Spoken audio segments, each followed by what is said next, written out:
Depuis le 19 mars, les Français sont appelés à participer pendant 3 mois à une série de débats sur la transition énergétique. Un débat sera d'ailleurs organisé cette semaine, jeudi, sur le campus universitaire de Saint-Martin-d'Hères en Isère. Un débat que vous pilotez, Jean-Charles Collaroy. Bonsoir, vous êtes député de La République En Marche en Isère. Quels sont les objectifs de ces débats ?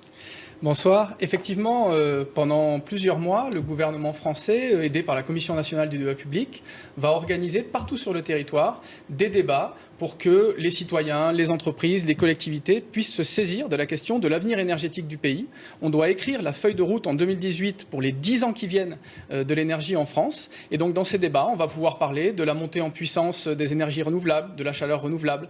On va parler de l'investissement en termes d'économie d'énergie, d'isolation des bâtiments. On va parler de l'adaptation des réseaux, les réseaux intelligents, les smart grids. Et puis aussi, on va parler de l'innovation, de la formation de nos nouvelles générations, parce que je voudrais vous donner ce chiffre de l'Agence de la maîtrise de l'énergie. Ce sont 600 000 à 900 000 emplois qui pourraient être créés dans les 10 ans à 15 ans qui viennent dans la transition énergétique. Alors qu'est-ce qui va en ressortir ? C'est-à-dire qu'il va y avoir des idées qui vont être émises et puis tout va être noté et après ? Oui, l'idée de ces débats, c'est que les citoyens puissent venir débattre. C'est ouvert à tout le monde. Bien sûr, c'est ouvert à tout le monde, alors il faut s'inscrire. C'est un débat aussi qui est transpartisan, donc quelles que soient les origines politiques, les associations, les collectivités, les entreprises peuvent donner leur point de vue et on va faire remonter toutes ces données au gouvernement qui va ensuite écrire la feuille de route à l'automne 2018. Et moi, je vais vraiment s'appuyer sur ce qui va être dit ou les idées sont déjà... Bien sûr, le ministre Nicolas Hulot a garanti qu'il ne fallait pas que ce débat soit un débat d'experts.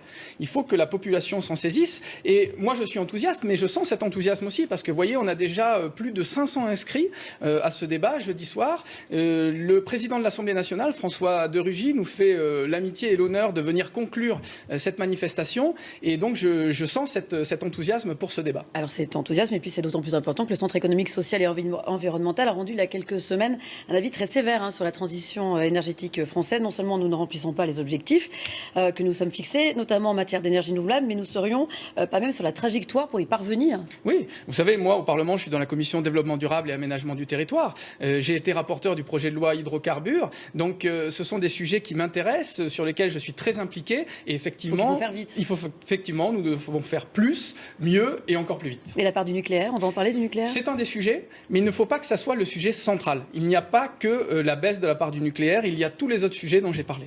Merci beaucoup, en tout cas, Jean-Charles Collaroy, d'être venu sur notre plateau. Le débat, on le rappelle, c'est ce jeudi sur le campus universitaire à quelle heure ? À Saint-Martin-d'Hères, entre 17h et 21h. Merci beaucoup.